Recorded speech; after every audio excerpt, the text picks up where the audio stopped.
മുസൽമാനും ക്രിസ്ത്യാനിയും ഇന്റെ തന്നുടെ മക്കളെ നോക്കിയിടണം. എന്തിനാണ് ഇത്ര കോലാഹലം? നമ്മൾ ഒന്നിച്ചു കൈകളെ കോർത്തിടണം.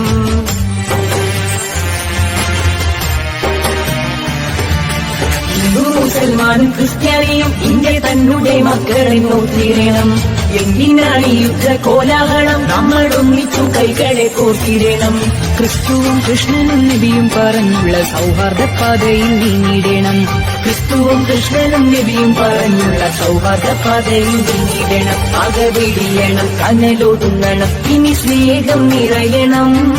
ഇതിഹാസ ഭാരതത്തിൽ സംസ്കാരം കാക്കണം. അകവിടിയണം, കനലൊടുങ്ങണം, ഇനി സ്നേഹം നിറയണം. ഇതിഹാസ കൃതാനായഗാനം ഖഗാധീശയാനം വിമുക്തേർനിദാനം ഹരാരാതിമാനം സ്വഭക്താനുകൂലം ജഗദ്രക്ഷമൂലം നിരസ്താർത്ഥശൂലം ഭജേഹം ഭജേഹം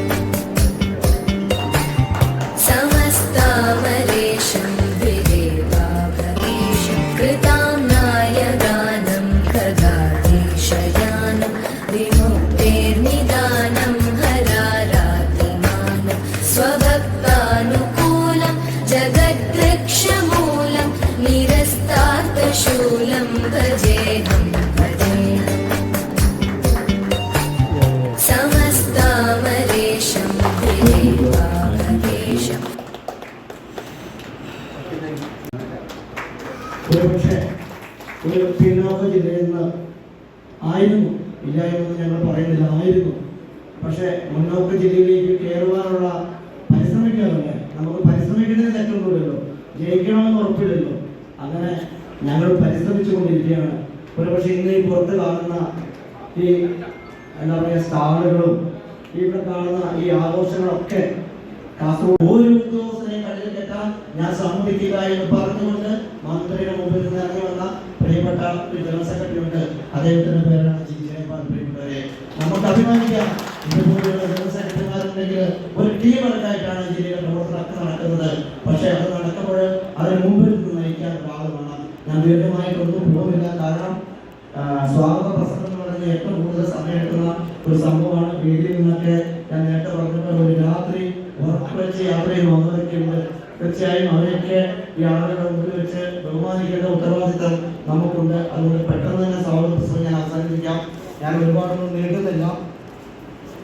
സ്വാഗതം പറയുന്ന സമയത്ത് കാസർഗോഡ് ജില്ലയിലെ യൂണിറ്റുകളിലെ പ്രസിഡന്റും സെക്രട്ടറിമാരും ആരായാലും കുഴപ്പമില്ല, അവരോട് പറയുകയാണ് സ്വാഗതം പറയുന്ന സമയത്ത് അജേഷിന്റെ അടുത്ത് പോകാം. അജേഷ് പറയുന്നതിലും അതുപോലെ തന്നെ പെട്ടെന്ന് വേദിയിൽ കൊണ്ടുവന്ന് ചെയ്യണം. ഇന്നത്തെ നമ്മുടെ ഈ 64 സംസ്ഥാന സമ്മേളനത്തിന് മുന്നോടിയായിട്ട് നടക്കുന്ന ജില്ലാ സമ്മേളനം അധ്യക്ഷത വഹിക്കുന്നത് നമുക്കറിയാം പ്രിയപ്പെട്ട നാരായണ പൂജാരിയാണ്. നാരായണ പൂജാരിയെ കുറിച്ച് പുതിയ പരിചയപ്പെടുത്തുന്നതിന്റെ ആവശ്യമില്ല. ഒരുപക്ഷെ ഞാനൊക്കെ പറഞ്ഞു കേട്ടത് പൂജാരി എന്നുള്ളൊരു പേര് കേട്ടാണ് വന്നത്. അപ്പം പിന്നെ ഈ വർഷം ഒരു വിബന്ധമായ ഒരു സാഹചര്യത്തിൽ നമ്മൾ ആ രീതിയിലുള്ള ഒരു പ്രവർത്തനമാണ് ആദ്യം നടത്തിയത്. ആ പ്രവർത്തനത്തിന്റെ ഫലം ഇന്ന് നമുക്ക് കാണുമ്പോഴാണ് അടുത്തില് നമ്മൾ വന്ന പുതിയ കമ്മിറ്റി. എന്നിരുന്നാലും നമ്മൾ ഇന്ന് കാണുന്ന ഈ ഒരു സൗഭാഗ്യം നമ്മളെ സംബന്ധിച്ചിടത്തോളം കാസർഗോഡ് ജില്ലക്ക് ഇത് നമ്മുടെ ബാക്കിയുള്ള ജില്ലകളെ സംബന്ധിച്ചിടത്തോളം അത്രത്തോളം അല്ല എങ്കിൽ തന്നെ നമുക്ക്, ഞാൻ എപ്പോഴും പിന്നെ സംസ്ഥാന കമ്മിറ്റിയിൽ പോയി ജയപാൽ സാറിന്റെ അടുത്ത് പറയും, നമ്മൾ പിന്നോക്കം നിൽക്കുന്ന ജില്ലയാണ്, നമുക്ക് പിന്നെ നമ്മളെ ഒരുപാട് റിസർവേഷൻ നമുക്ക് തരണം. പക്ഷെ തന്നില്ല, നല്ല രീതിയിലുള്ള സപ്പോർട്ടും കാര്യങ്ങളൊക്കെ സംസ്ഥാന കമ്മിറ്റി നമുക്ക് തന്നിട്ടുണ്ട്. അതേ രീതിയിലുള്ള ഇപ്പോഴും നമ്മളെ നമുക്ക് വന്നിട്ടുള്ള ജില്ലാ സെക്രട്ടറിയാണ് ഇതിന്റെ ഈ സമയത്തുള്ള ഈ രീതിയിലുള്ള ഒരു നടത്തിപ്പിന് പിന്നെ ഊർജ്ജം കാണിച്ച നമ്മുടെ ജില്ലാ സെക്രട്ടറിയെ ഈ വേദി നമുക്ക് പറയാതിരിക്കാൻ കഴിയില്ല. അതുപോലെ തന്നെ ഇനി മുമ്പോട്ടില്ല നമ്മളെ ഭയം ഇതിനേക്കാൾ ഉജ്ജനാവണം. നമ്മുടെ ജില്ലാ സെക്രട്ടറി പ്രത്യേകമായിട്ട് ഒരു സ്ഥലം പ്രത്യേകിച്ച് ഒരു സ്ഥലം എടുത്തിട്ട് ഇനി ഒരു സ്ഥലം വാങ്ങിച്ചുകൊണ്ട് നമ്മുടെ ജില്ലാ കമ്മിറ്റി വിപുലീകരിക്കാനുള്ള ഉദ്ദേശം കൂടി നമ്മുടെ ജില്ലാ സെക്രട്ടറി നമ്മളെല്ലാവരുടെ അവതരിപ്പിച്ചിട്ടുണ്ട്. അപ്പൊ എന്തായാലും നടക്കും. ഇനി മുമ്പിലോട്ടില്ല വേണം. നമ്മളെ ഒരു ഒത്തരമല്ല, ഒരു കമ്മിറ്റി എന്ന നിലയിൽ ആർക്കും അങ്ങോട്ടും ഇങ്ങോട്ടും ഒരു പരിഭാവം ഇല്ലാതെ നല്ല രീതിയിൽ കൊണ്ടുപോകുന്ന ഒത്തൊരുമയിൽ പോകണമെന്ന് മാത്രം പറയുന്നത്. അപ്പോ ഈ പിന്നെ ജില്ലാ കലോത്സവം ഉദ്ഘാടനം ചെയ്യാൻ വേണ്ടി ബഹുമാന്യ നമ്മുടെ ജയപാൽ സാറെ ക്ഷണിച്ചു. മറ്റെല്ലാ ജില്ലകളിലും സന്തോഷമില്ല എന്നതിന് അർത്ഥമില്ല. ഒരു ജനറൽ സെക്രട്ടറി എന്ന രീതിയിൽ അഭിമാനത്തോടും സന്തോഷത്തോടും കൂടി പങ്കെടുക്കുന്ന ഒരു ജില്ലാ സമ്മേളനമാണ് ഇന്ന് കാസർഗോഡ് നടക്കുന്നത്. അങ്ങനെ ഒരു ജില്ലാ സമ്മേളനം സംഘടിപ്പിച്ച നിങ്ങളെല്ലാവരെയും, ഇതിന്റെ ഭാരവാഹികളെയും, നിങ്ങളെല്ലാവരെയും, എല്ലാ യൂണിറ്റ് ഭാരവാഹികളെയും സംസ്ഥാന കമ്മിറ്റിക്ക് വേണ്ടി ആദ്യമായിട്ട് അഭിനന്ദനം അറിയിക്കുന്നു. വന്നപ്പോൾ അന്ന് നമ്മുടെ ബാവക്കയാണ് ഇവിടുത്തെ എല്ലാമല്ല. പക്ഷെ നമുക്കറിയാം അന്നത്തെ സാഹചര്യത്തിൽ ആ വാഹന പ്രകടനകാലത്ത് ഒരു സ്വീകരണം വേണ്ട രീതിയിൽ കൊടുക്കാൻ പോലും പല യൂണിറ്റുകൾക്ക് സാധിക്കാത്ത രീതിയിൽ അത്രയും പിന്നോക്കാവസ്ഥയിലുള്ള പ്രവർത്തനം നടത്തിയിരുന്ന ഒരു ജില്ലയായിരുന്നു കാസർഗോഡ് ജില്ല. അതുകൊണ്ടാണ് ഞാൻ പറഞ്ഞത് അഭിമാനത്തോടു കൂടിയാണ് ഇവിടെ നിൽക്കുന്നത്. കാലത്തിന്റെ മാറ്റം, അതിനുശേഷം വന്ന താജ് അബ്ദുള്ള പ്രസിഡന്റായിട്ടും നാരായണൻ പൂജാരി സെക്രട്ടറിയുമായിട്ട് വന്ന ഭരണസമിതി ജില്ലയിലെ പ്രവർത്തനങ്ങൾക്ക് ഒരു മാറ്റത്തിന്റെ കേവലം ആത്മാർത്ഥമായ സംഘടനാ പ്രവർത്തനം ഒരു വ്യക്തിയെ അവൻ അറിയാതെ തന്നെ ഉന്നതങ്ങളിലേക്ക് എത്തിക്കും. അത് രണ്ട് രീതിയിൽ ഉന്നതങ്ങളിലേക്ക് എത്തിക്കും. ഒന്ന് സമൂഹത്തിൽ അവന്റെ യശസ് വർദ്ധിക്കും, മറ്റൊന്ന് സംഘടനാ പദവിയൊക്കെ അവനെ തേടി വരും. ഇതെല്ലാം ഞാൻ പറയുന്നത് എന്താണെന്ന് വെച്ച് കഴിഞ്ഞാൽ, കാസർഗോഡ് ജില്ലയെ സംബന്ധിച്ചിടത്തോളം ബിജു ഒരു മാതൃകാപരമായ ഒരു പ്രവർത്തനത്തിന് ഒരു മാതൃകയാക്കാവുന്ന ഒരു വ്യക്തിയാണ്. അദ്ദേഹത്തെ ഇരുത്തിക്കൊണ്ട് പൂഴ്ത്തി പറയുന്നതുമല്ല. കാരണം പൊതുവെ പൂഴ്ത്തി പറയുന്ന ശീലം എനിക്ക് തന്നെ കുറവാണെന്ന് ഇവിടെ ഇരിക്കുന്ന പലർക്കും അറിയാം. പക്ഷെ ഒരു നല്ല കാര്യം കണ്ടാൽ അത് പറയാതെ പോകുന്നതും ഒരു ജനറൽ സെക്രട്ടറി എന്ന രീതിയിൽ ശരിയല്ല. കാരണം ഏതൊരു സംഘടന വളരണമെങ്കിലും നിസ്വാർത്ഥമായ നല്ല പ്രവർത്തകരുടെ, നല്ല നേതാക്കന്മാരുടെ ഒരു കൂട്ടായ്മ ഉണ്ടായിട്ട് വളരുകയുള്ളൂ എന്ന് നാം മനസ്സിലാക്കണം. കഴിഞ്ഞ ദിവസം നമ്മുടെ ഒരു കോൺക്ലേവ് നടന്നത് ദുബായിൽ വെച്ചാണ്. കാരണം 14 ജില്ലയിലെ പ്രവർത്തനം കഴിഞ്ഞ് നമ്മൾ കടലിൽ കിടന്ന് ദുബായിലേക്ക് പോയി. ദുബായിലുള്ള മലയാളികൾ, UAE-യിലുള്ള മലയാളികളുടെ ഒരു കൂട്ടായ്മയിൽ അവിടെ വളരെ അന്തസ്സുറ്റ രീതിയിൽ ഒരു കോൺക്ലേവ് നടത്താൻ നമുക്ക് സാധിച്ചു. സംഘടന വളരുകയാണ്. കേരളത്തിലെ വ്യാപാര സംഘടനകളിൽ ഏറ്റവും മികച്ച സംഘടനയായിട്ട് കേരള ഹോട്ടൽ റെസ്റ്റോറന്റ് അസോസിയേഷൻ മാറിക്കഴിഞ്ഞു എന്നുള്ള കാര്യം നാം മനസ്സിലാക്കേണ്ടിയിരിക്കുന്നു. ബിജു സൂചിപ്പിച്ച ഒരു കാര്യത്തിലേക്ക് ഞാൻ ഒന്നുകൂടി കിടക്കാം. കുറച്ച് ദിവസങ്ങൾക്ക് മുമ്പ്, അല്ലെങ്കിൽ 3-4 മാസങ്ങൾക്ക് മുമ്പ്, ബഹുമാനപ്പെട്ട ഭക്ഷ്യവകുപ്പ് മന്ത്രി ഒരു യോഗം വിളിക്കുകയുണ്ടായി. ഞാനും ബിജുലാലടക്കമുള്ള ഭാരവാഹികളിൽ പങ്കെടുത്തു. ഏതാണ്ട് 24ഓളം IAS ഉദ്യോഗസ്ഥരടക്കം, സിവിൽ സപ്ലൈസിന്റെ ഉദ്യോഗസ്ഥർ അടക്കം, ആകെപ്പാടെ ഒരു വ്യാപാര സംഘടന നമ്മൾ മാത്രമേ ഉള്ളൂ. മന്ത്രി അടക്കം ഇരിക്കുന്ന പേര് അവിടെ നമുക്കൊരു കരട് കൊണ്ട് തന്നിട്ട് പറഞ്ഞു, അടുത്ത നിയമസഭയിൽ വെച്ച് പാസ്സാക്കാനുള്ള ഒരു കരടാണത്, നിങ്ങളിത് പഠിച്ചു നോക്കണം, പഠിച്ചു നോക്കിയിട്ട് നമുക്ക് ചർച്ച ചെയ്യാം. എന്തെങ്കിലും മാറ്റങ്ങൾ നിങ്ങളുടെ സജഷൻ പറയുകയാണെങ്കിൽ. നമ്മുടെ സർക്കാരിനെ സംബന്ധിച്ചിടത്തോളം ഒരു കടുപിടുത്തവുമില്ല. KHR അംഗീകരിക്കുന്ന ഒരു സർക്കാർ എന്ന രീതിയിൽ അതിൽ എന്ത് മാറ്റങ്ങൾ വേണമെങ്കിലും വരുത്താൻ ഞങ്ങൾ തയ്യാറാണെന്നാണ് മന്ത്രി പറഞ്ഞത്. ഒരു ദാർഷ്ട്യത്തിന്റെ സ്വരത്തിലല്ല, സ്നേഹത്തിന്റെ സ്വരത്തിലാണ് മന്ത്രി സംസാരിച്ചത്. ഇവിടെ ഞാൻ പറയുന്നത്, നമ്മളെ നേതാക്കളെ സംബന്ധിച്ചിടത്തോളം ആ കരട് വായിച്ചു കഴിഞ്ഞാൽ ഒത്തിരിയേറെ ആളുകൾ പല ഇൻസ്റ്റിറ്റ്യൂഷൻസ് പരിശോധിക്കുന്നുണ്ട്.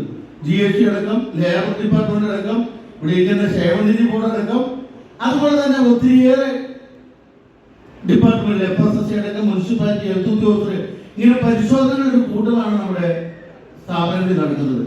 കേരളത്തിൽ വ്യാപാര വ്യവസായ സൗഹൃദ സംസ്ഥാനമായിട്ട് പ്രഖ്യാപിച്ചിരിക്കുന്ന സാഹചര്യത്തിൽ ഈ രീതിയിലുള്ള ഒരു കരട് ബില്ല് നിയമസഭയിൽ അവതരിപ്പിക്കുന്നതിന്റെ ഔചിത്യബോധം നമ്മൾ മന്ത്രിയുടെ ശ്രദ്ധയിൽപ്പെടുത്തി. അതിന്റെ കാരണം, വീണ്ടും ഒരു ഇൻസ്റ്റിറ്റ്യൂഷൻ അടക്കം റവന്യൂ വകുപ്പിന്റെയും അളവ് തൂക്ക വകുപ്പിന്റെയും ഒക്കെ കീഴിൽ ഒരു ബോഡി ഉണ്ടാക്കുക. ജില്ലാതല ബോഡിയിൽ കളക്ടർ അധ്യക്ഷനായിട്ടും, താലൂക്ക് തല ബോഡിയിൽ തഹസിൽദാർ അധ്യക്ഷനായിട്ടും, മറ്റുള്ള ഇൻസ്റ്റിറ്റ്യൂഷന്റെ പ്രതിനിധികൾ അതിൽ അംഗങ്ങളുമായിട്ട് ഒരു ബോഡി ഉണ്ടാക്കുകയും, വ്യാപാര മേഖലയിലെ ഭക്ഷണ വിതരണ റെസ്റ്റോറന്റുകളെയാണ് മെയിനായിട്ട് പറഞ്ഞിട്ടുള്ളൂ. അത് സ്റ്റാർ ഹോട്ടലുകളൊന്നുമില്ല, പണക്കാരുടെ ഹോട്ടലുകളിലേക്കൊന്നും നിയമത്തിന്റെ ആവശ്യമില്ല. സാധാരണക്കാരൻ ആഹാരം കഴിക്കുന്ന കേരളത്തിലെ റെസ്റ്റോറന്റുകൾക്ക് ലൈസൻസിനോടൊപ്പം തന്നെ ഈ അതോറിറ്റി പോയി അപേക്ഷിക്കണമെന്നും അവിടെ നിന്ന് അവർ നിഷ്കർഷിക്കുന്ന മാനദണ്ഡങ്ങൾക്കനുസരിച്ച് ഒരു ഗ്രേഡിംഗ് നമുക്ക് തരികയും ആ ലൈസൻസ് എടുക്കാൻ നമ്മൾ നിർബന്ധിതരായി തീരുകയും ചെയ്യുകയാണ്. അപ്പൊ അവർക്ക് നമ്മളിടയ്ക്ക് പരിശോധിക്കാം. 2 വർഷത്തേക്കാണ് ലൈസൻസ് തരുന്നത്. 2 വർഷത്തിനിടയ്ക്ക് നമ്മുടെ സമൂഹത്തിൽ ഭക്ഷണ സാധനങ്ങൾക്ക് എന്തെല്ലാം വില കൂടിയാലും, ഇന്ന് തക്കാളിക്ക് 100 രൂപ എടുത്തുകൊണ്ടിരിക്കുകയാണ്. ഓരോ ഭക്ഷണ സാധനങ്ങൾക്ക് നമ്മുടെ റോ മെറ്റീരിയൽസ് വില കൂടിക്കൊണ്ടിരിക്കുകയാണ്. കുത്തരിക്ക് ഇന്നലത്തേക്കാൾ ഇന്ന് 7 രൂപ വില കൂടിയിട്ടുള്ളതാണ് ഇന്ന് എനിക്കറിയാൻ കഴിഞ്ഞത്. ഇങ്ങനെ ഓരോ സാധനങ്ങൾക്കും വില കൂടിക്കൊണ്ടിരിക്കുകയാണ്. അങ്ങനെ വില കൂടുമ്പോഴും ഹോട്ടലുകാർക്ക് വില കൂട്ടണമെങ്കിൽ ഈ അതോറിറ്റിയിൽ ഒരു അപേക്ഷ കൊടുത്ത് ആ അപേക്ഷ അംഗീകരിച്ചാൽ മാത്രമാണ് വില കൂട്ടാൻ സാധിക്കുള്ളൂ എന്നാണ് അതിൽ പ്രധാനപ്പെട്ട ഒരു ക്ലോസ്. അതുപോലെ ഒത്തിരിയേറെ നിബന്ധനകൾ എന്ന് പറയുന്നത്, കുറേയേറെ നിബന്ധനകളെല്ലാം ഇവിടെ പറഞ്ഞ സമയം മതിയാകില്ല. ഇതെല്ലാം അംഗീകരിച്ചുകൊണ്ട് നമുക്ക് അവരൊരു ഗ്രേഡിംഗ് തരികയും ഏത് സമയം വേണമെങ്കിലും ഈ 3 ഡിപ്പാർട്ട്മെന്റിലെ ഉദ്യോഗസ്ഥന്മാർക്ക് നമ്മുടെ കടയിൽ പരിശോധന നടത്തി ഈ ഗ്രേഡിംഗ് വേണമെങ്കിൽ ക്യാൻസൽ ചെയ്യാനുള്ള അവകാശവുമുണ്ട്. ലൈസൻസിൽ ക്യാൻസൽ ചെയ്യാം. ലൈസൻസ് ഇല്ലാത്ത ഹോട്ടലുകൾ പ്രവർത്തിക്കാൻ സാധിക്കില്ല. നമ്മളവിടെ ബഹുമാനപ്പെട്ട മന്ത്രിയോട് ചോദിച്ച്, ബഹുമാനപ്പെട്ട മിനിസ്റ്റർ, അങ്ങ് ഞങ്ങളുടെയും കൂടി മന്ത്രിയാണ്, അങ്ങേ തെരഞ്ഞെടുത്തിരിക്കുന്നത് ഞങ്ങളും കൂടിയാണ്, ഞങ്ങളുടെ അവകാശങ്ങൾ സംരക്ഷിക്കാനും അങ്ങേക്ക് ബാധ്യതയുണ്ട്. ആയതുകൊണ്ട് അങ്ങൊരു കാര്യം മനസ്സിലാക്കണം, ഈ നിയമം കൊണ്ടുവന്നുകൊണ്ട് ഇവിടുത്തെ വ്യാപാര മേഖലയ്ക്കോ ഉപഭോക്താക്കൾക്കോ എന്തെങ്കിലും ഒരു ഗുണമുണ്ട് എന്ന് അങ്ങ് പറയുകയാണെങ്കിൽ, അല്ലെങ്കിൽ സ്ഥാപിക്കുകയാണെങ്കിൽ ഞങ്ങൾ അംഗീകരിക്കാമെന്ന് തോന്നി. അതേപോലെ പല സ്ഥലങ്ങളിലും വില കൂടുതലിന്റെ കാര്യം സൂചിപ്പിച്ചു. തിരുവനന്തപുരത്ത് ഹോട്ടലിന്റെ പേരെടുത്ത് പറഞ്ഞു. ഞാൻ പറഞ്ഞു അന്നൊരു കാര്യം മനസ്സിലാക്കണം, തിരുവനന്തപുരത്ത് ആ ഹോട്ടലിൽ ഞാൻ കഴിഞ്ഞ ദിവസം ആഹാരം കഴിക്കാൻ പോയപ്പോൾ എനിക്ക് അവിടെ ക്യൂ സിസ്റ്റം പാലിക്കേണ്ടി വന്നു. പിന്നെ ജനറൽ സെക്രട്ടറി ആണെന്ന് അറിഞ്ഞത് കൊണ്ട് ആരോ ഒരു സീറ്റ് തരപ്പെടുത്തി തന്നുകൊണ്ടാണ് പോയത്.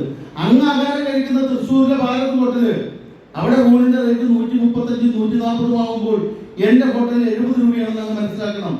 പക്ഷെ എന്റെ ഹോട്ടലിൽ തിരക്കൊന്നുമില്ല. 140 രൂപയുടെ ഊണാൻ അങ്ങടക്കമുള്ള മന്ത്രിമാരവിടെ എന്നും പോകുന്ന കാര്യം അദ്ദേഹത്തിന് ശ്രദ്ധയിൽപ്പെടുത്തി. അദ്ദേഹം അതൊക്കെ ശരിയാണ്, ആ കാര്യങ്ങളൊക്കെ ഞാൻ അംഗീകരിക്കുന്നു. അപ്പോൾ ഭക്ഷണ സാധനത്തിന്റെ വിലയും നിലയും ഗുണവും നോക്കിക്കൊണ്ട് എന്താണ് കൊടുക്കുന്ന ഭക്ഷണ സാധനങ്ങൾ, കേരളത്തിൽ 5 വിഭവം കൂട്ടി ചോറ് കൊടുക്കാം, 10 വിഭവം കൂട്ടി ചോറ് കൊടുക്കാം, സദ്യ കൊടുക്കാം.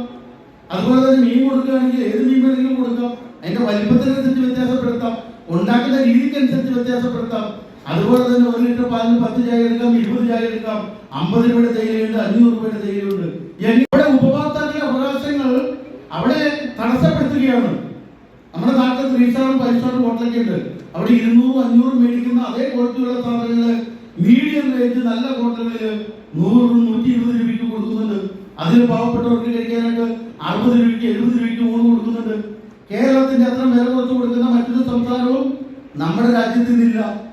ഇതെല്ലാം നമ്മൾ മന്ത്രിയുടെ ശ്രദ്ധയിൽപ്പെടുത്തി കഴിഞ്ഞപ്പോൾ മന്ത്രിക്ക് തന്നെ ഇങ്ങനെ യോഗം വിളിക്കണ്ടായിരുന്നു അദ്ദേഹത്തിന് മനസ്സിൽ തോന്നി എന്നാണ് എനിക്ക് തോന്നുന്നത്. കാരണം സാധാരണ രീതിയിൽ മന്ത്രിയുടെ അടുത്ത് നമ്മൾ ഇങ്ങനെയൊക്കെ പറയുമ്പോൾ അവരിപ്പോൾ സ്റ്റാർട്ടിങ് പിടിക്കുന്നതാണ്. പക്ഷെ മന്ത്രി ഒന്നും വേണ്ടിയില്ല. ഞങ്ങൾ പറഞ്ഞു ഈ ബിൽ കരടായിട്ട് നമ്മുടെ നിയമസഭയിൽ അവതരിപ്പിക്കുന്നത് ഇവിടുത്തെ സമൂഹത്തിനും വ്യാപാര വ്യവസായ സൗഹൃദ സംസ്ഥാനം എന്ന പേരിനും അതൊരിക്കലും യോജിക്കില്ല. അതുകൊണ്ട് തന്നെ ഈ ബില്ല് അവതരിപ്പിക്കുന്നതിനോട് യോജിച്ചുകൊണ്ട് ഒരു ജനാധിപത്യ സർക്കാരിന് നമ്മുടെ അനുവാദത്തിലെങ്കിലും ബില്ല് അവതരിപ്പിക്കാം. പക്ഷെ ഞങ്ങളുടെ അനുവാദത്തോടുകൂടി, ഞങ്ങളുടെ അംഗീകാരത്തോടുകൂടി ഈ ബില്ല് അവതരിപ്പിക്കാൻ ഞങ്ങൾ സമ്മതിക്കില്ല എന്ന് പറഞ്ഞുകൊണ്ട് നമ്മളവിടുന്ന് ഇറങ്ങിപ്പോരുകയാണ് ചെയ്തത്. അതിനുശേഷം ബഹുമാനപ്പെട്ട മുഖ്യമന്ത്രിയും വ്യവസായ വകുപ്പ് മന്ത്രിയും റവന്യൂ വകുപ്പ് മന്ത്രി ശ്രീ രാജൻ മിനിസ്റ്ററുമൊക്കെ ആയിട്ട് നമ്മൾ സംസാരിക്കുകയും വീണ്ടും അനിൽ മിനിസ്റ്ററുമായിട്ട് സംസാരിച്ചുകൊണ്ട് അതിന്റെ ഗുണദോഷ വശങ്ങൾ അദ്ദേഹത്തെ പറഞ്ഞ് മനസ്സിലാക്കിക്കൊണ്ടാണ് ആ ബില്ല് നമ്മൾ മാറ്റിവെച്ചിട്ടുള്ളത്. നിങ്ങൾക്കറിയാം, കുറച്ച് ദിവസങ്ങൾക്ക് മുമ്പ് ബഹുമാനപ്പെട്ട രാജേഷ് മിനിസ്റ്റർ നിയമം കൊണ്ടുവന്നു. വൈറ്റും ഗ്രീൻ കാറ്റഗറിയിലുള്ളവർക്ക് ലൈസൻസ് എടുക്കുന്നതിന് യാതൊരു നിബന്ധനകളും വേണ്ട. ലൈസൻസ് എടുക്കുന്നതിന് അതുകൊണ്ട് വൈറ്റും ഗ്രീനും കാറ്റഗറിയിലുള്ളവർക്ക് PCBയുടെ നിയമങ്ങളൊന്നും ബാധകമല്ല എന്നല്ല ഞാൻ പറയുന്നത്. ലൈസൻസ് എടുക്കുന്നതിന് എന്റെ നിയമങ്ങൾ ബാധകമാക്കണ്ട എന്ന് അദ്ദേഹം പറഞ്ഞു. നമ്മുടെ ശക്തമായ സമ്മർദ്ദം കാരണമാണ്. പാലക്കാട് വെച്ച് നടന്നൊരു യോഗത്തിൽ മന്ത്രി നമ്മളോട് സംബന്ധിച്ചിട്ടും പല തദ്ദേശ സ്വയംഭരണ സ്ഥാപനങ്ങളും സമ്മതിക്കാതിരുന്ന സാഹചര്യത്തിൽ അദ്ദേഹം അത് വ്യക്തമായിട്ടുള്ള നിർദ്ദേശം കൊടുക്കുകയാണ് ഉണ്ടായത്. കഴിഞ്ഞ ദിവസം നമുക്കറിയാം, ഒരു പത്രത്തിൽ നിങ്ങളൊരു വാർത്ത കണ്ടു കാണും. കേന്ദ്ര ഗവൺമെന്റ് ചെറുകിട ഹോട്ടലുകളെ വൈറ്റ് കാറ്റഗറിയിലേക്ക് ഉൾപ്പെടുത്തുന്നു. ബഹുമാനപ്പെട്ട സുരേഷ് ഗോപി അദ്ദേഹം നമ്മുടെ സംസ്ഥാന സമ്മേളനം ഉദ്ഘാടനം ചെയ്തപ്പോൾ നമ്മൾ പ്രധാനപ്പെട്ട ഒരു ആവശ്യം ഉന്നയിച്ചത് ഈ പറഞ്ഞതുപോലെ PCBയുമായിട്ട് ചെറുകിട ഇടത്തരം ഹോട്ടലുകൾക്ക് ആനുകൂല്യം നൽകണമെന്നുള്ള കാര്യമാണ്. അദ്ദേഹം അത് എഴുതി തരാൻ പറഞ്ഞു. എഴുതി നമ്മൾ വ്യക്തമായിട്ട് തന്നെ എഴുതി കൊടുക്കുകയും അദ്ദേഹത്തിനോടൊപ്പം തന്നെ PCBയുടെ CEO അടക്കം ആ PCBയുമായിട്ട് ബന്ധപ്പെട്ട മന്ത്രിയടക്കം നമ്മൾ നിവേദനം കൊടുത്തു. എന്തായാലും ഒരു ഓർഡർ ആയിട്ടുണ്ട്. പക്ഷെ അതിന്റെ ഇംപ്ലിമെന്റേഷൻ ഇതുവരെ ആയിട്ടില്ല. ആ ചെറുകിട ഹോട്ടൽ എന്ന് പറയുന്ന നിർവചനം ഇതുവരെ ഗസറ്റിൽ പബ്ലിഷ് ചെയ്തിട്ടില്ലാത്തതുകൊണ്ട് ഇപ്പോഴും അതിന്റെ ഒരു ആശങ്ക നിലനിൽക്കുന്നു. ഓരോ കാര്യങ്ങൾക്കും ഓരോ പ്രശ്നങ്ങൾക്കും നിരന്തരമായിട്ട് സംഘടന ഇടപെട്ടതുകൊണ്ടാണ് ഇന്നും വ്യാപാര മേഖലയിൽ, പ്രശ്നവിതരണ മേഖലയിൽ നമുക്ക് നമ്മുടെ പ്രസ്ഥാനം നടത്തിക്കൊണ്ടുപോകാൻ കഴിയുന്നത്. നിങ്ങൾ കഴിഞ്ഞ ദിവസം വേറെ വാർത്ത കണ്ടു കാണും. ഭക്ഷണ സാധനങ്ങൾ പിടിച്ചെടുത്ത് പ്രദർശിപ്പിക്കാൻ പാടില്ല എന്നുകൊണ്ട് ഗവൺമെന്റ് വ്യക്തമായ ഓർഡർ ഇറക്കിയിട്ടുണ്ട്. അതെന്താണ് കാരണം? പത്തനംതിട്ടയിൽ വെച്ച് കഴിഞ്ഞ ദിവസം പത്തനംതിട്ട മീറ്റിംഗിൽ വെച്ച് ബഹുമാനപ്പെട്ട മന്ത്രി വീണ ജോർജിനോട് ഇതേപോലെ മൈക്കിൽ നിന്നുകൊണ്ട് മാഡത്തിനോട് നമ്മൾ 2-3 കാര്യങ്ങളെ പറഞ്ഞുള്ളൂ. അതിലൊന്ന്, ഈ ഭക്ഷണ സാധനങ്ങൾ പിടിച്ചെടുത്ത് പ്രദർശിപ്പിക്കാൻ ഹെൽത്ത് ഉദ്യോഗസ്ഥർക്ക് എന്താണ് അധികാരമുള്ളത്? നമുക്കാർക്കും നിയമമില്ലാത്തൊരു കാര്യവും വേണ്ട. നിയമം അനുസരിച്ച് തന്നെ പ്രവർത്തിക്കുന്നവരാണ് നമ്മൾ. നിയമത്തിന്റെ ആനുകൂല്യത്തിന് എതിർ പൗരനെ പോലും നമുക്ക് അവകാശമുണ്ട്. അതുകൊണ്ട് തന്നെ നമുക്ക് അവകാശം, നമ്മുടെ ന്യായമായ അവകാശങ്ങൾ സംരക്ഷിക്കാൻ ജനാധിപത്യ സർക്കാരിന്റെ ഭാഗമായ മന്ത്രിക്ക് ബാധ്യതയുണ്ട് എന്ന് ഏറ്റവും വിനയത്തോടു കൂടി പരിഗണിക്കുന്നു. അങ്ങനെ എവിടെയെങ്കിലും എടുത്ത് പ്രദർശിപ്പിക്കുന്നുണ്ടെങ്കിൽ അതിന്റെ ശ്രദ്ധയിൽപ്പെടുത്തുകയാണെങ്കിൽ നമ്മൾ നടപടിയെടുക്കാൻ ബന്ധപ്പെട്ട മന്ത്രിയോട് നമുക്ക് പറയാം. എന്തായാലും രാജേഷ് മിനിഷുമായിട്ട് സംസാരിച്ചിട്ട് അതൊരു തീരുമാനം ഉണ്ടാക്കാമെന്ന് നമ്മളോട് പറയുകയും കഴിഞ്ഞ ദിവസം അതുമായിട്ട് ബന്ധപ്പെട്ടുകൊണ്ട് വ്യക്തമായ ഓർഡർ എടുക്കുകയും ചെയ്തു. ആ ഓർഡറിന്റെ പത്രത്തിൽ വന്ന ഒരു കാര്യം കൂടി ഞാൻ പറയാം. ഹോട്ടലുകൾ അടച്ചു പൂട്ടും. അത് പത്രക്കാര് നെഗറ്റീവ് വാർത്തകൾക്കാണ് നമ്മുടെ സമൂഹത്തിൽ ചാൻസ് ഉള്ളൂ. ടി വിയിലാണെങ്കിലും പത്രത്തിലാണെങ്കിലും ആ ഓർഡറിൽ പറയുന്ന കാര്യം, മനുഷ്യ ശരീരത്തിന് ഹാനികരമായ വസ്തുക്കൾ വിൽക്കുന്ന കടയിൽ അത് ശ്രദ്ധയിൽപ്പെട്ടാൽ ഹോട്ടലുകൾ അടച്ചു പൂട്ടാൻ അധികാരമുണ്ട്. അതിന് പാരെതിരെ നിൽക്കുന്നത് നമ്മളാരെതിരല്ല. പൊതുജനാരോഗ്യ നിയമം അനുസരിച്ച് ഏതെങ്കിലും സ്ഥാപനത്തിൽ മനുഷ്യ ശരീരത്തിന് ഹാനികരമായ ഭക്ഷണവസ്തുക്കളോ അല്ലെങ്കിൽ ആ സാനിറ്റേഷനോ അവിടെ സംവിധാനങ്ങളില്ലെങ്കിൽ നടപടിയെടുക്കാൻ അധികാരമുണ്ട്. അതിനൊന്നും നമ്മളെ എതിർത്തിട്ടില്ല. നമ്മൾ പറയുന്നത് ഭക്ഷണ സാധനങ്ങൾ പിടിച്ചെടുക്കാനുള്ള അധികാരം, അതിന് മഹത്വം തയ്യാറാക്കി പിടിച്ചെടുക്കാനുള്ള അധികാരം ബന്ധപ്പെട്ട FSS ഉദ്യോഗസ്ഥർക്കുള്ളൂ. അത് പ്രദർശിപ്പിച്ച് ഒരു ഇൻഡസ്ട്രി നാണെടുത്താനുള്ള അധികാരം ഒരു ഉദ്യോഗസ്ഥനുമില്ല. ഇത് ബന്ധപ്പെട്ട മുഖ്യമന്ത്രിയുടെയും വീണ ജോർജ് അടക്കമുള്ള മന്ത്രിമാരുടെയും ശ്രദ്ധയിൽപ്പെടുത്തി നമുക്ക് അനുകൂലമായ ഒരു വിധി അല്ലെങ്കിൽ ഒരു ഓർഡർ വാങ്ങിക്കാൻ നമുക്ക് സാധിച്ചിട്ടുണ്ട്. ഞാൻ ദീർഘമായിട്ട് പോകുന്നില്ല, ഒത്തിരി പേരുടെ ആളുകൾ സംസാരിക്കാനുണ്ട്. എനിക്ക് പ്രിയപ്പെട്ടവരോട് പറയുവാനുള്ളത്, നമ്മൾ കുറച്ചുകൂടി ഉണർന്ന് പ്രവർത്തിക്കേണ്ട ഒരു കാലഘട്ടമാണിത്. നമുക്കറിയാം ഒത്തിരിയേറെ പ്രതിസന്ധികൾ ഈ മേഖലയിലുണ്ട്. ഒന്നാമത് അടിച്ചുകൊണ്ടിരിക്കുന്ന വിലക്കയറ്റം ഒരു പരിധിവരെ ഇവിടുത്തെ ഹോട്ടലുകൾ വലിയ പ്രതിസന്ധിയിലാക്കിയിട്ടുണ്ട്. അതുപോലെ തന്നെയാണ് സാമ്പത്തിക മാന്ദ്യം കാരണം പലയിടത്തും കച്ചവടം കുറവാണ്, തൊഴിലാളികളെ കിട്ടാനില്ല, GSTയുമായിട്ട് ബന്ധപ്പെട്ട പ്രശ്നങ്ങൾ, വാടകയ്ക്ക് മേൽ അന്യായമായിട്ട് GST ചുമത്തുകയും നമുക്ക് ഇൻപുട്ട് സൗകര്യം തരാത്തതുമായി ബന്ധപ്പെട്ട പ്രശ്നങ്ങൾ ബന്ധപ്പെട്ട കേന്ദ്ര ഗവൺമെന്റ് ശ്രദ്ധയിൽ നമ്മൾ കൊണ്ടുവന്നിട്ടുണ്ട്. ഞാൻ നേരത്തെ സൂചിപ്പിച്ചു, നമ്മൾ ദുബായിൽ പോയി ബിസിനസ് നടത്തിക്കൊണ്ട് എന്താണ്, അല്ലെങ്കിൽ ദുബായിൽ പോയി അവിടുത്തെ വ്യാപാരികളെ സംഘടിപ്പിച്ചുകൊണ്ട് എന്താണ് ഗുണമെന്ന് പലരും ചിന്തിക്കും. ദുബായിലെ മാത്രമല്ല, നമ്മൾ അമേരിക്കയിലേക്ക് ക്ഷണിച്ചിരിക്കുകയാണ്.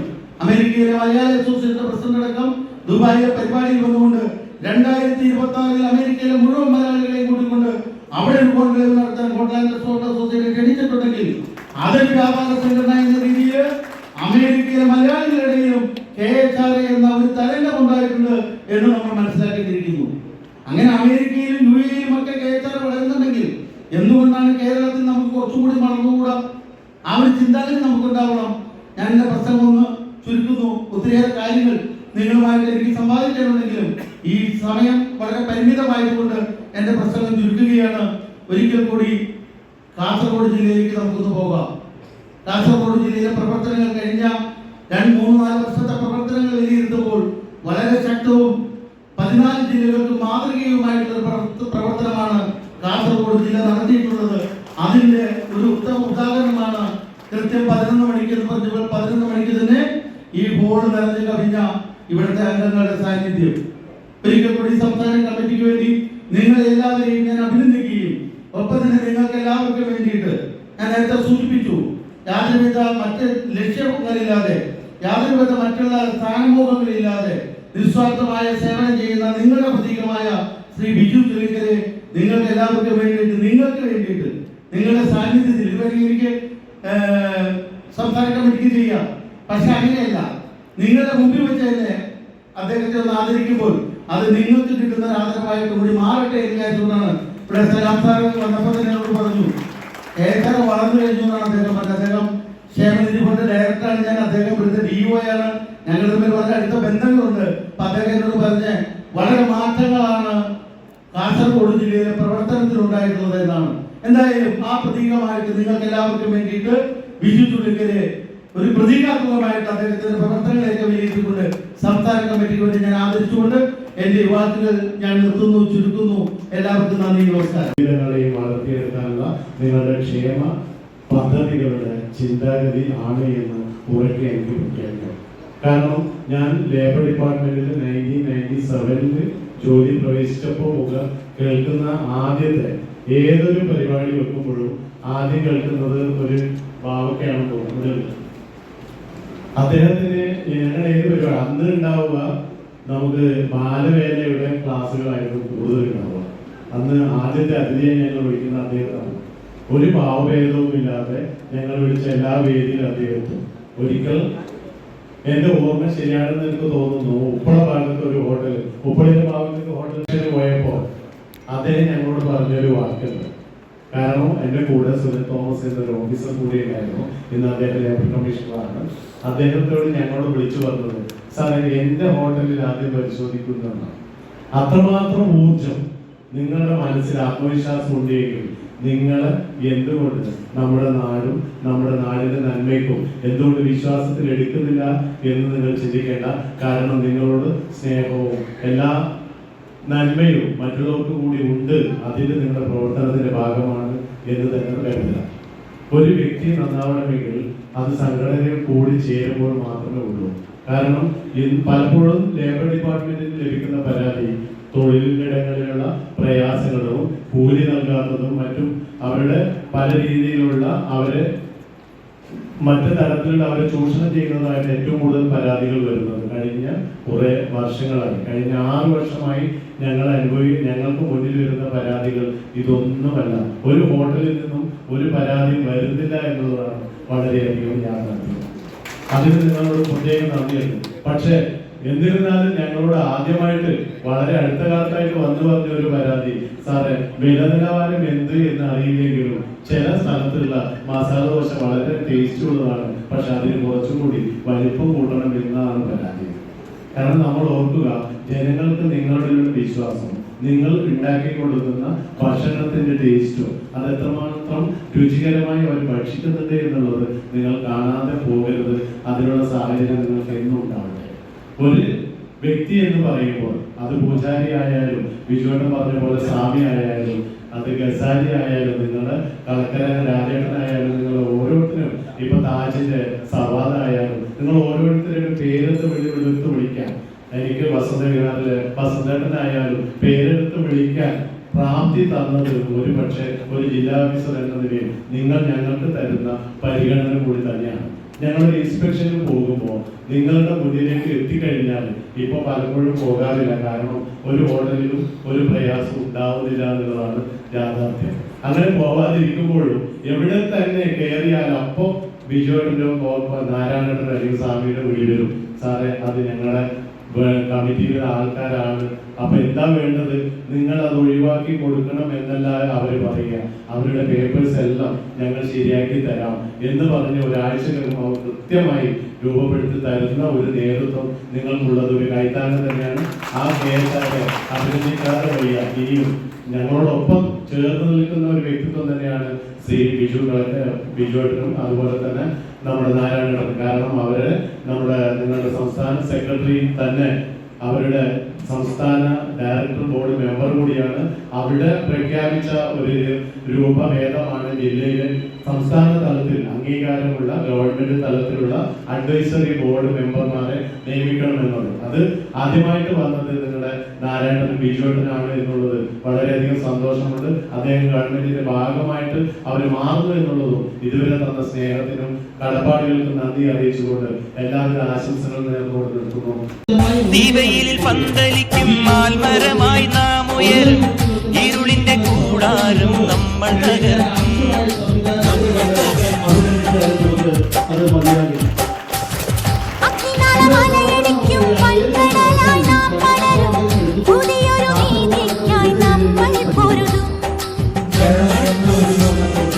മണിഗോപുര ശിഖരങ്ങൾ മന്ത്രനിലാമാളികകൾ എല്ലാം നാം നേടിയെടുക്കും. പടകങ്ങളെങ്ങും മുഴങ്ങട്ടെ,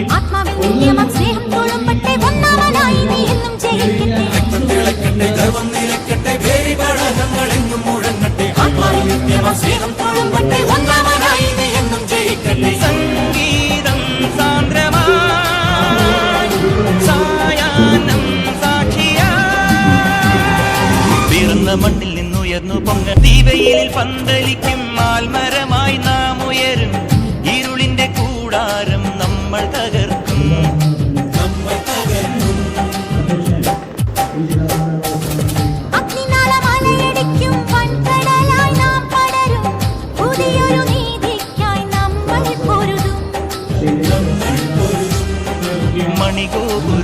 ശിഖരങ്ങൾ മന്ത്രനിലാമാളികകൾ എല്ലാം നാം നേടിയെടുക്കും.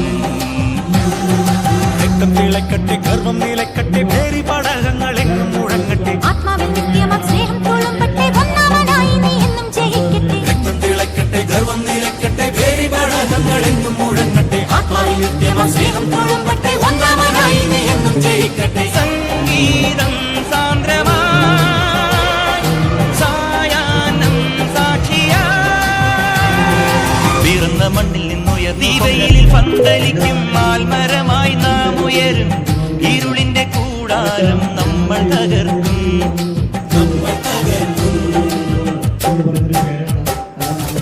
അഗ്നിനാളമലയടിക്കും വൻകടലായി നാം പടരും.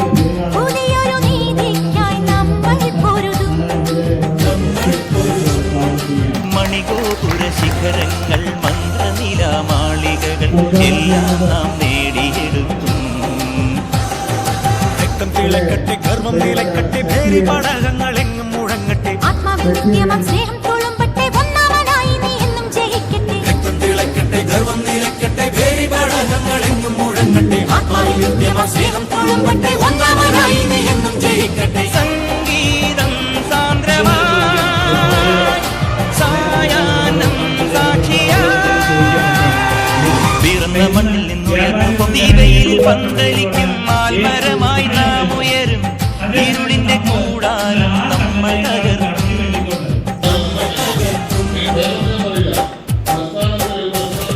അഗ്നിനാളമലയടിക്കും വൻകടലായി നാം പടരും. പുതിയൊരു നീതിക്കായി നമ്മൾ പൊരുതും. മണിഗോപുര ശിഖരങ്ങൾ മന്ത്രനിലാമാളികകൾ എല്ലാം നാം നേടിയെടുക്കും.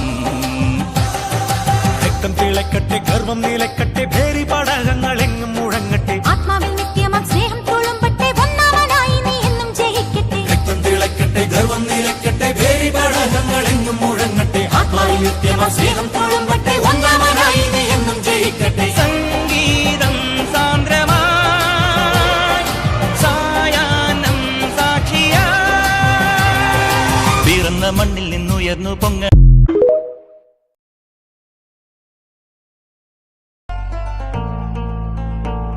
ഒരു തീ പോലെ വരുമാവേശം സിരയൊന്നാകെ എരിവീറോടെ ദിശ മാറാതെ വഴി തേടുന്നേ. മനസ്സിൽ മിന്നലാടുന്നേ, നെഞ്ചം താളമേകുന്നേ, ലക്ഷ്യം നേടുവാനെന്നേറെ ദൂരം പോകണ്ടേ, തുണയ്ക്കായി തോന്നരുന്നേ, ഒന്നായി മുന്നിലേറുന്നേ, കാറ്റിൻ വേഗമോടെ ദൂരെ പോകാം ചെന്നാരി. കുറച്ചായല്ലോ കണ്ടിട്ട്. എന്തൊക്കെയുണ്ട് വിശേഷം? ഇപ്പൊ SIR അല്ലേ നാട്ടിലെ വിശേഷം? എന്റെ മോന്റെ പേര് അവസാനം നടത്ത SIR ലിസ്റ്റിൽ ഇല്ല. ഹേയ്, പ്രോബ്ലം ഒന്നും ഇല്ലടോ. എന്റെ മോനും അതിലില്ല. കാരണം അവസാനം SIR നടന്ന 2002 നമ്മുടെ കുട്ടികൾക്ക് 18 വയസ്സായിട്ടില്ലായിരുന്നല്ലോ. പക്ഷേ നമ്മുടെ പേര് അതിലുള്ളത് കൊണ്ട് BLO വീട്ടിൽ വരുമ്പോൾ ആ വിവരങ്ങൾ കൊടുത്താൽ മതി. അപ്പൊ അച്ഛനമ്മമാരുടെ പേര് പഴയ SIR ലിസ്റ്റിലുണ്ടായാൽ ഡോക്യുമെന്റ്സ് ഒന്നും കൊടുക്കേണ്ട ആവശ്യമില്ലല്ലേ?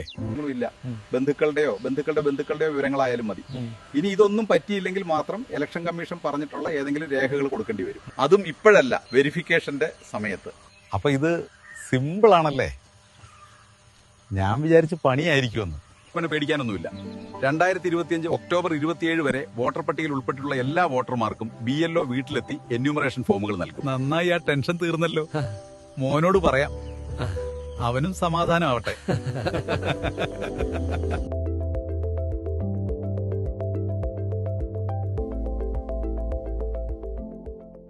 കേരളത്തിൽ SIR പ്രക്രിയ ആരംഭിച്ച കാര്യം നിങ്ങൾ അറിഞ്ഞു കാണുമല്ലോ. എന്താണ് SIR? ആശങ്കപ്പെടേണ്ട സാഹചര്യമുണ്ടോ? ആശങ്കപ്പെടേണ്ട സാഹചര്യമില്ല. വോട്ടർ പട്ടിക ശുദ്ധീകരിക്കാനുള്ള ഒരു പ്രക്രിയയാണ് SIR. അതുകൊണ്ട് SIR നടപടിയുമായി എല്ലാവരും സഹകരിക്കണം. നവംബർ 4 മുതൽ ബൂത്ത് ലെവൽ ഓഫീസർമാർ നിങ്ങളുടെ വീടുകളിലെത്തും. അവർ നൽകുന്ന എന്യൂമറേഷൻ ഫോം പൂരിപ്പിച്ച് നൽകണം. 2002 SIR രേഖകളിൽ നിങ്ങളുടെ പേരുണ്ടെങ്കിൽ അതിന്റെ വിവരങ്ങൾ നൽകാം. 2002 SIR രേഖകളിൽ നിങ്ങളുടെ പേരില്ലെങ്കിൽ അതിൽ പേരുള്ള നിങ്ങളുടെ ബന്ധുക്കളുടെയോ വിവരങ്ങൾ നൽകാം. നിങ്ങൾ വീട്ടിലില്ലെങ്കിൽ നിങ്ങളുടെ അടുത്ത ബന്ധുക്കൾക്കും നിങ്ങളുടെ വിവരങ്ങൾ പൂരിപ്പിച്ച് നൽകാൻ കഴിയും. ഓർക്കുക, SIR എന്നത് രാജ്യത്തെ വോട്ടർ പട്ടിക ശുദ്ധീകരിക്കുന്നതിനും അതുവഴി ജനാധിപത്യത്തെ കൂടുതൽ ശക്തിപ്പെടുത്തുന്നതിനുമുള്ള നടപടിയാണ്. അതെ, ഒരു പുതിയ തട്ടിപ്പ് ഇറങ്ങിയിട്ടുണ്ട്. ഗൂഗിൾ പേ, ഫോൺ പേ, UPI അക്കൗണ്ടുകൾ വഴി നിങ്ങൾക്ക് പണം അയച്ചു തരികയും ശേഷം അത് തിരിച്ചയക്കാൻ ഒരു QR കോഡ് നിങ്ങൾക്ക് അയച്ചു തരികയും ചെയ്യും. QR കോഡിൽ നമുക്കവർ അയച്ചു തന്ന തുകയേക്കാൾ വലിയ തുകയായിരിക്കാം അവർ സെറ്റ് ചെയ്തിട്ടുണ്ടാവുക. ശ്രദ്ധിക്കാതെ നമ്മൾ QR കോഡ് സ്കാൻ ചെയ്ത് പണം അയക്കുകയാണെങ്കിൽ നമുക്ക് വലിയ തുക നഷ്ടമാണ്. ഇത്തരത്തിൽ അപരിചിതർ പണം മാറി അയച്ചു എന്ന് പറഞ്ഞ് നിങ്ങളെ ബന്ധപ്പെട്ടാൽ ഒരു കാരണവശാലും പണം അവർക്ക് തിരിച്ചയക്കാൻ ശ്രമിക്കരുത്. അവരോട് NPCI വഴി കംപ്ലൈന്റ് രജിസ്റ്റർ ചെയ്യാൻ പറയുക. ഇനി നിങ്ങളാണ് ഇത്തരത്തിൽ പണം മാറി അയച്ചതെങ്കിൽ നിങ്ങൾക്കും NPCI വഴി കംപ്ലൈന്റ് രജിസ്റ്റർ ചെയ്യാവുന്നതാണ്. ഇതിനായി NPCI എന്ന വെബ്സൈറ്റിൽ കയറി കൺസ്യൂമർ എന്ന ഓപ്ഷനിലെ UPI കംപ്ലൈന്റ് ക്ലിക്ക് ചെയ്യുക. ശേഷം കംപ്ലൈന്റിലെ ട്രാൻസാക്ഷൻ എന്ന ഓപ്ഷനിൽ മുഴുവൻ വിവരങ്ങളും നൽകി സബ്മിറ്റ് ചെയ്യുക. തുടർന്ന് NPCI അതോറിറ്റി നിങ്ങളെ ബന്ധപ്പെടുന്നതായിരിക്കും.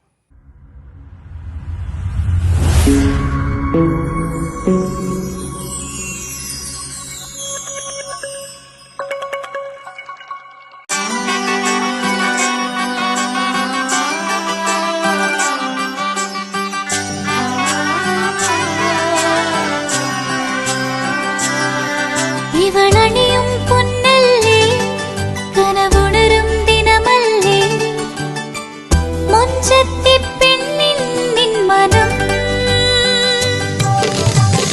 പെണ്ണഴകിനു മിഴിവേകി എന്നെന്നും നിന്നില്ലേ, മാറ്റേറും പൊന്നിൻ താരമേ.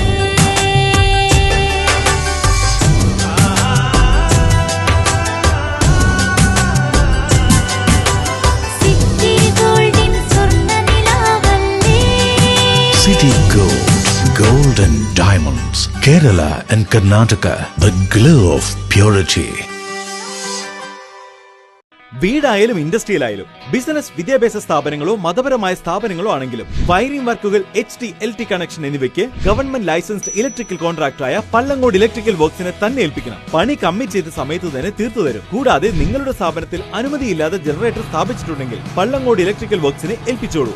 എല്ലാവിധ പേപ്പർ വർക്കുകൾ സഹിതം ഉത്തരവാദിത്തത്തോടെ തന്നെ വർക്ക് പൂർത്തിയാക്കാം. കോൺടാക്ട് ചെയ്യൂ 9496 200 200 9497 500 600.